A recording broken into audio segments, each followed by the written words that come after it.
Hind students, कैसे हैं आप सभी लोग। मैं अनुज बघेल, आपका अकाउंटेंसी के टीचर, आज क्लास 11th की वीडियो नंबर 2 लेकर आया हूं। इस वीडियो में हम अपना चैप्टर नंबर 2 स्टार्ट करेंगे। इस चैप्टर का नाम है बेसिक अकाउंटिंग टर्म्स।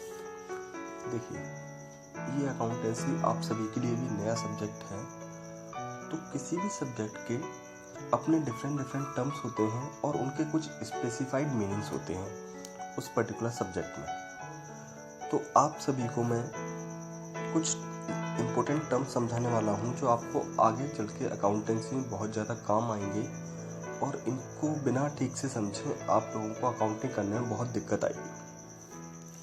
तो हम लोग आज इन सभी टर्म्स को बहुत अच्छे से समझेंगे। तो हमारा सबसे पहला टर्म है बेटा बिजनेस ट्रांजैक्शंस। बिजनेस ट्रांजैक्शंस किसे कहते हैं? देखिए, वैसे तो बहुत सारे बिजनेस में ट्रांजैक्शंस होते हैं, गुड्स बेचना, गुड्स सेल करना, बट ऐसे ट्रांजैक्शंस जिसको हम मनी में मेजर कर सकते हैं उन ट्रांजैक्शंस को बोला जाता है बिजनेस ट्रांजैक्शंस। और जिसको मनी में मेजर नहीं कर जा सकता उनको हम बिजनेस ट्रांजैक्शंस नहीं बोलते, बिकॉज बिजनेस ट्रांजैक्शंस को ही हमें रिकॉर्ड करना होता है। तो आप समझिए, वो ऐसे ट्रांजैक्शंस जिसको आप मनी में मेजर कर सकते हो और उनका हमारे बिजनेस की फाइनेंशियल पोजीशन पर इम्पैक्ट आता है, तो उनको बोलते हैं हम बिजनेस ट्रांजैक्शंस। एग्जांपल के तौर पे purchase of goods, sales of goods, purchase of machinery, payment of salary, etcetera. Second term अब हम लोग समझेंगे कैपिटल।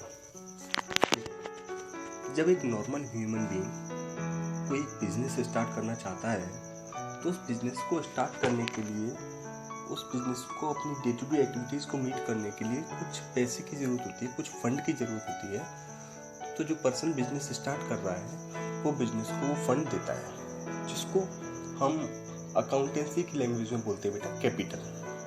यानी कैपिटल का मतलब वो पैसा जिससे बिजनेस अपनी डे टू डे की एक्टिविटीज़ को और नीड्स को फुलफिल करेगा। और बिजनेस के लिए लायबिलिटी होता है, बिकॉज बिजनेस की ये जिम्मेदारी बनती है कि बिजनेस से पैसा उसके ओनर को वापस करे। सेकंड टर्म आप देखते हैं, थर्ड टर्म ड्राइंग। आप लोग समझिए, एक ओनर या एक बिजनेसमैन जिसने बिजनेस स्टार्ट किया है वो पूरा दिन बिजनेस पर बैठेगा, तो उसके पर्सनल एक्सपेंसेस कहाँ से बियर करेगा वो? तो अपने पर्सनल एक्सपेंसेस के बियर करने के लिए वो बिजनेस से जो पैसे लेता है उसको बोलते हैं बेटा हम ड्राइंग। फोर्थ है लायबिलिटी। लायबिलिटीज किसे कहते हैं? लायबिलिटी का मतलब होता है बेटा जिम्मेदारी, कर्जा। यानी कि बिजनेस के ऊपर जितने भी कर्जे हैं, जितनी भी जिम्मेदारियां हैं, जिसको कुछ समय बाद बिजनेस को रीपे करना पड़ेगा, उन सभी को हम बोलते हैं बेटा बिजनेस लायबिलिटी। अब बिजनेस लायबिलिटी हमारी दो टाइप की होती है, एक होती है बेटा करंट लायबिलिटी, एक होती है बेटा आपकी नॉन करंट लायबिलिटी। अब बताती करंट लायबिलिटी किसे बोला जाएगा और आपका नॉन करंट लायबिलिटी किसे बोला जाएगा? तो वो सभी लायबिलिटी जिसको बिजनेसमैन को विद इन 1 ईयर यानी कि 1 साल के अंदर रीपे करना है, उन्हें बोला जाता है करंट लायबिलिटी। और ऐसी लायबिलिटी जिसे बिजनेस 1 साल या उससे ज़्यादा समय के बाद पे करेगा, तो उनको बोला जाता है नॉन करंट लायबिलिटी। आप लोग करंट लायबिलिटी के एग्जांपल समझ लीजिए, क्रेडिटर्स जिससे हम लोग उधार माल खरीदते हैं, आउटस्टैंडिंग एक्सपेंसेस, ऐसे एक्सपेंसेस जो आपने पे नहीं किए। नॉन करंट लायबिलिटी का मतलब जो आपको 1 साल से ज़्यादा समय के लिए रखनी है, जैसे बैंक लोन हो गया, डिबेंचर्स हो गए, ये सभी। नेक्स्ट हम लोग अब देखते हैं एसेट्स। असेट्स किसे कहते हैं?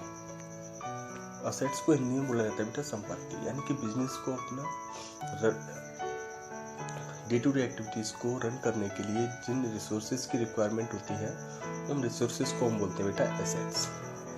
और ये सभी हमारी एसेट्स दो टाइप की होती हैं, करंट और एक नॉन करंट। करंट एसेट्स वो होती हैं जिनको हम विद इन 1 ईयर कैश में कन्वर्ट करना चाहते हैं, जैसे डेटर्स हो गया, गुड्स हो गया। और नॉन करंट एसेट्स वो करंट एसेट्स होती हैं जिनको हमें 1 ईयर के अंदर कैश में कन्वर्ट नहीं करना, जैसे मशीनरी हो गई, लैंड एंड बिल्डिंग हो गई, फर्नीचर हो गया।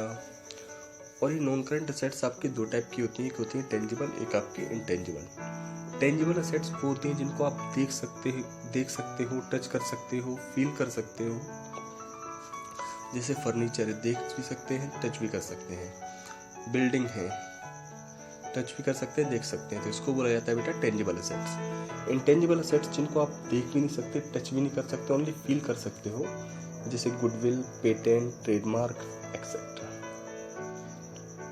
एक्सपेंसेस किसे कहते हैं? एक्सपेंसेस का मतलब वो कॉस्ट जो हमें हमारी इनकम अर्न करने में हेल्प करती है, यानी कि इनकम अर्न करने के लिए जो कॉस्ट हमें बियर करनी पड़ी वो सभी हमारे होते हैं एक्सपेंसेस। जैसे सैलरी की पेमेंट, वेजेस की payment, purchase of goods, rent etcetera.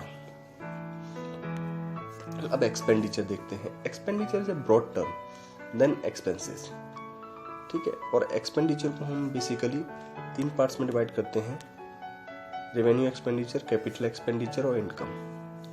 Revenue expenditure मतलब जो इनकम अर्न करने के लिए हमें जो पैसा खर्च करना पड़ा उन्हें रेवेन्यू एक्सपेंडिचर बोला जाएगा।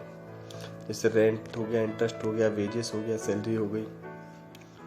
कैपिटल एक्सपेंडिचर वो एक्सपेंडिचर जो हम अपनी असेट्स को परचेज करने के लिए करते हैं, परचेज ऑफ मशीनरी हो गई एक्सेट्रा। इनकम का मतलब है, एक बहुत बड़ा टर्म है, इसमें प्रॉफिट भी इंक्लूड होता है, तो प्रॉफिट से रिलेटेड जितने भी खर्चे हैं वो हमारी इनकम में आ जाते हैं। थैंक यू एंड जय।